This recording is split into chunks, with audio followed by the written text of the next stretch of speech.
Today, we're going to be talking about Tezos versus Ethereum for NFTs, kind of going into some of the attributes of each of them and some of the decision points that might make you choose one over the other. So last month, I started selling NFTs. I started selling NFTs as it's another distribution channel for me, both to get more eyes on some of the creations that I'm making, as well as another way to kind of sell and show ownership of this digital artwork that I'm making online. Another secondary reason that I wanted to join it was to kind of experiment with the ecosystem. You know, this is a growing institution. There's a lot of people that are buying crypto that might not even be doing NFTs yet, but also a lot of these really big creators that you see, whether it's like a musician or a digital artist, are getting into the NFT space. And so I kind of wanted to understand more about what it is and kind of what, makes it tick, and see if I wanted to do this more long-term in my own practice. Now, in this process of starting to sell NFTs, I first had to figure out how to do it. So I was looking up a lot of these, articles on like NFT marketplaces and things like that, and I noticed that a lot of them are built on the Ethereum blockchain. Now, I had some background knowledge on Ethereum, which led me to believe and confirmed that Ethereum isn't currently good for the environment. It's not an environmentally sustainable choice. So I needed to do a little bit more research to try and find, some alternatives and see what other alternatives existed, if any. So I'm going to be pulling on my experience over the past month of researching and joining and experimenting with these blockchains to kind of give you a lowdown of what the differences are between Tezos and Ethereum and kind of help you make your own choice moving forward. So in this video, we will be talking about Tezos and Ethereum, their attributes, and some of the key decision points that might make you choose one versus the other. The reason that I'm choosing these two are that they are two of the biggest NFT-enabled blockchains. That's not to say that they're the only blockchains that exist, and especially not, the only NFT-enabled ones, but they are two of the biggest ones, both with, amount of press coverage as well as market caps. So those are the ones we'll be covering today. All right, so let's start with Ethereum. Now, Ethereum is one of the biggest blockchains on the planet currently by marketplace, by market cap, and by number of users on it. And it is, I believe, the largest NFT-enabled blockchain on the planet. Now, because of this huge adoption, both for NFTs and otherwise, it has become the de facto chain for NFTs. So a lot of these marketplaces that you've been hearing, selling really huge transactions, and that I'm sure you're getting a lot of ads for in your feeds if you're watching this video, things like OpenSea, Rarible, Nifty Gateway, etc., are all built on Ethereum. So let's talk about some of the attributes of Ethereum and kind of why you might choose it for your NFTs. So the first big pro is that it has huge usage. This is one of the largest blockchains on the planet, not even considering NFTs. So when you add in NFTs, it really is the de facto biggest NFT market or NFT chain that exists. And this means for you as a creator that there's going to be more buyers, more money flowing around the marketplaces, and theoretically gives you more opportunity to get coins, get value, sell your wares. The next big pro for Ethereum is that it is a cutting edge chain. It's constantly pushing the limits of what an NFT is, what a blockchain is capable of through smart contracts, new distributed apps, and stuff like that. Now, theoretically, this gives it more staying power because it is able to continue evolving and be used for different purposes. So let's say NFTs is just a fad and goes away in 2 years. Well, there are other use cases for the chain that people are building out. So theoretically, this means that it won't go obsolete as quick as other chains that don't have these things.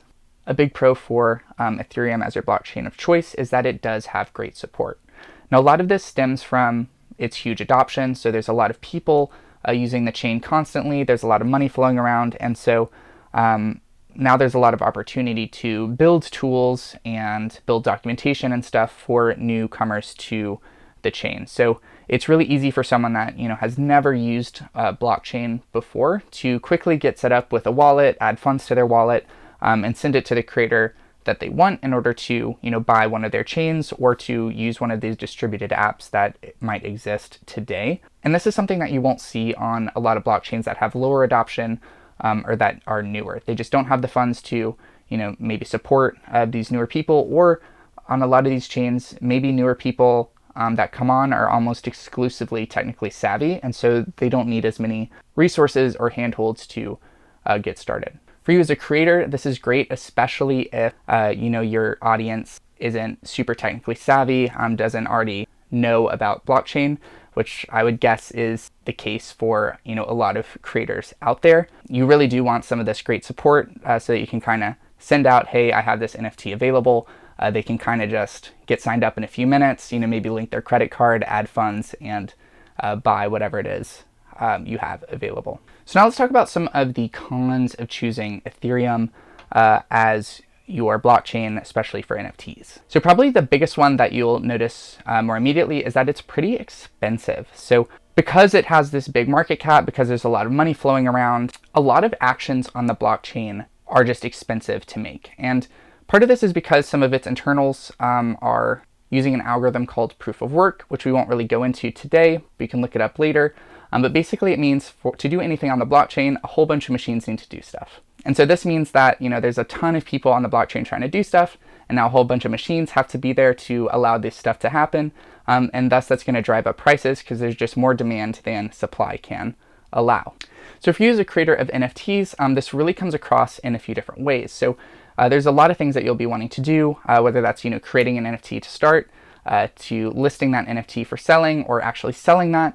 You will probably be seeing a lot of this in fees that you have to pay for each of these transactions. Now, the core one that you'll see often thrown around is the minting fee. And minting means to actually create an NFT, put it on the blockchain, which will enable you to have this, one single token that you can do things with. Now, the minting for Ethereum right now can vary anywhere from $20 to $50 US, and that's just for one token. So imagine if you have 10 artworks or more like that, then that's going to cost you, 10 times whatever the minting fee is currently. For a lot of small creators, that's going to be cost prohibitive. So that is definitely a big thing to note if you're choosing Ethereum. Now, the next big drawback from Ethereum stems from its current internal algorithm that needs all those machines to do something on the blockchain. And that's that it's very energy consumptive. It's very energy expensive. By some analyses, one transaction on the blockchain takes up as much power as it would take to house one house, or to power one house for 2.8 days, which is pretty large for just doing something like, selling an NFT. Now, Ethereum is in the process of upgrading to 2.0, and that will change some of the internals that make it so expensive. The hope then is that it would change it from, 2.8 days of an average house to instead just use the energy worth of 20 minutes of TV. But we'll see when that upgrade happens, if it actually happens. And so currently, just note that Ethereum really is a power hog and thus is not good for the environment. Now, the final big con of Ethereum is that it is a very crowded space right now. Now, this could be a pro for you, as I mentioned earlier, because you have a lot of buyers and money flowing around.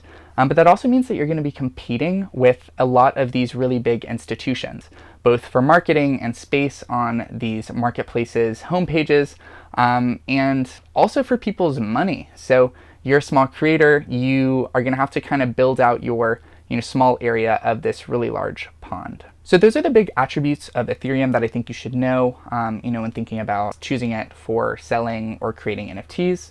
Now let's talk about Tezos, which is another big player in the NFT space. So Tezos is a comparatively very small chain. It has way less users on it and way less market cap. That said, it is showing steady adoption, both by regular people, by companies, and some celebrities, big artists, etc. So let's go over some of the pros of choosing Tezos as your NFT blockchain of choice. So the first pro of Tezos is that it is early stage. It does have very low adoption right now, which means that you can kind of get in on the ground floor. So right now, coins are going for about $5 USD per coin. It's not impossible and feasible to imagine that, if it gets 100x the current adoption it has, or 1000x, that you could see those coins rise to those prices. Now, I would argue that you should never assume or be banking on, any of these 100x or 1000x returns on anything, whether it's, a security or, a coin or anything like that.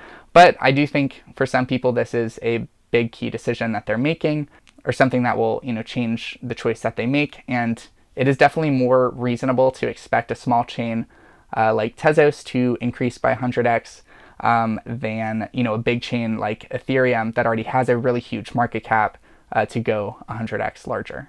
So the idea is if you can make a name for yourself on Tezos, if you can start accumulating these coins and adoption does go up, maybe you do get on the ground floor and see some of the benefit of that early adoption.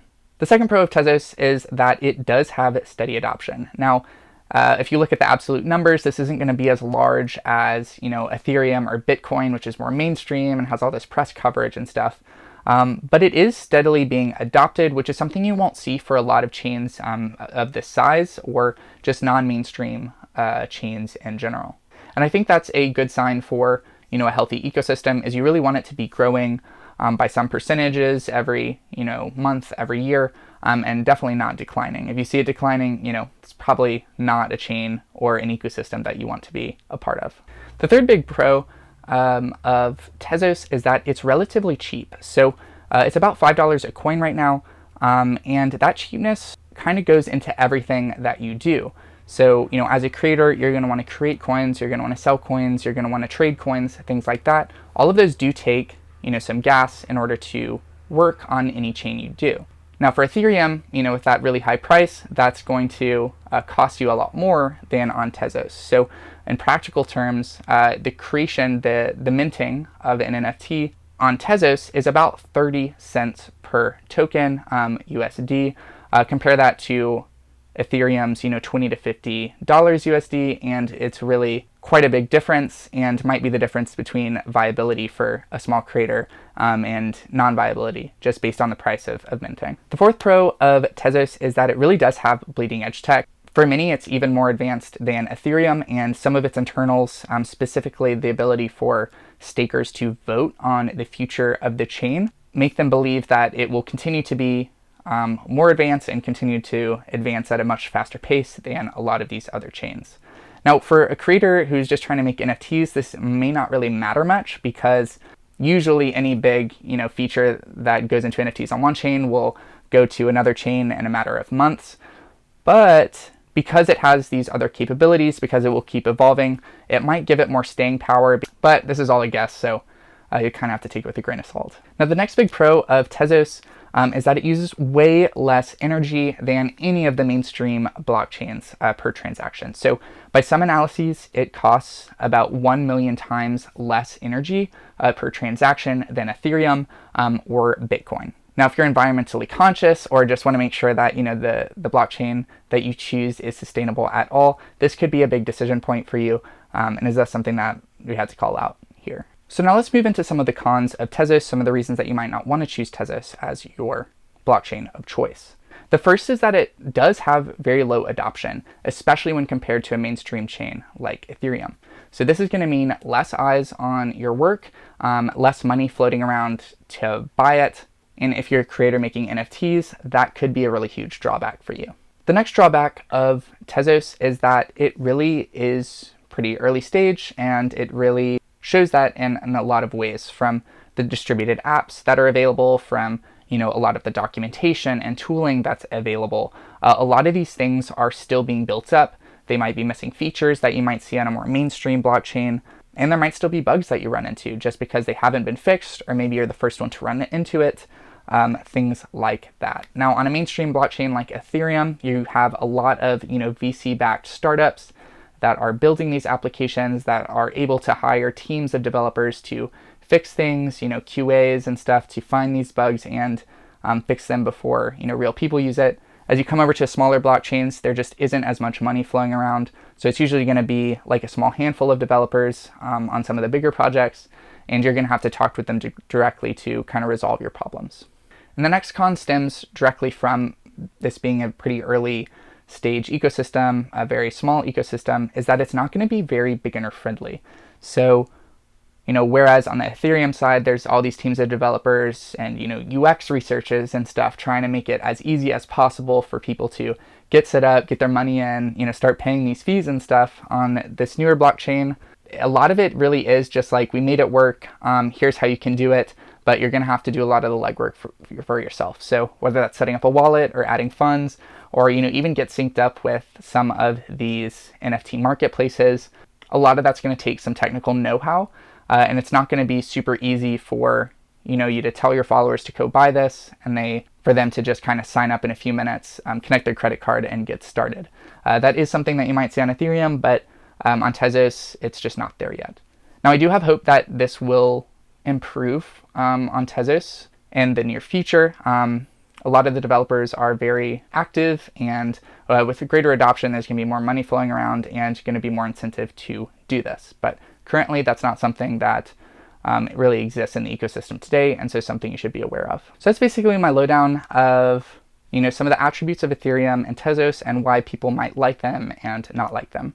Now I kind of want to talk about the choice that I made, and maybe this helps you make your own choice as well. So for me, I wanted to pick a chain that made sense today and also that I could see making sense, a few years from now. That being said, I know that, the crypto space changes extremely fast, and so kind of any bets we make today, we really don't have any expectation of those being correct a few years down the road. So take that with a grain of salt. Based on the attributes I talked about today, and knowing that this is kind of an experimental decision, I did choose Tezos to start selling my NFTs on. Now I want to talk about some of the key decision points that led me to choose Tezos and why that made sense for me. So the first big key decision point for me was the environmental impact. So Tezos currently consumes about 1 million times less energy per transaction than either Ethereum or Bitcoin. Even with Ethereum's new upgrade that's supposed to come sometime this year, it will still be many times less expensive energy-wise than Ethereum. Now, the environment and climate change is one of the core causes that I support through Ham for Good, which is, my giving for good arm of Hammy Labs. So choosing something that was against the environment, that was bad for the environment, kind of felt like it would be counterproductive both to, my values and my efforts, and thus was something that I really wanted to avoid if possible. The second big decision point for Tezos over Ethereum is that it's pretty cheap. One of my big reasons for even dipping my toes into the NFT space was because I wanted to understand firsthand how it worked and how people could get started with it. To do this, I gave myself about 1 month to learn the space and $50 to experiment with and kind of learn all I could. Now on Ethereum, with its really high market cap and gas prices and stuff, that $50 wouldn't have gotten very far. At $20 to $50 per mint, that maybe would have gotten me, 1 to 3 coins depending on the day that I chose to mint.